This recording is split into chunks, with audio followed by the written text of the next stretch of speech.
este ano, pois, bueno, fixemos 6 cousas, creo que ben bonitas, ainda que de pequeno tamaño, creo que son un bo xermolo para o que pode ser no futuro. Grazas ao Concello de Celanova por deixarnos este salón de arcos, que é super bonitinho. Chamamos teres San Salvador, non? Para os que son de Celanova, vale? Sempre chamamos máis, porque San Salvador é así como o personaxe máis conhecido de Celanova.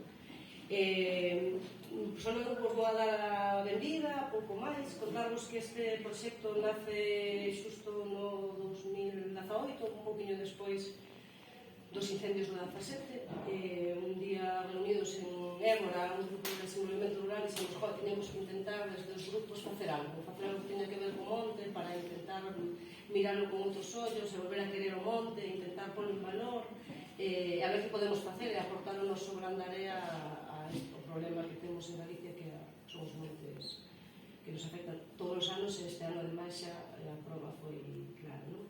Entón, con esa perspectiva intentamos facer isto, poñer en marcha con comunidades de montes, porque é máis fácil para lanzar un debate, un análisis sobre a xestión do monte, é máis fácil partir en colaboración con comunidades. Intentamos facer a primeira iniciativa con Carballo. A cuestión era que a maioría desas carballeiras que deixíamos eran propiedades particulares, é máis difícil empezar, por eso cambiamos para unha comunidade.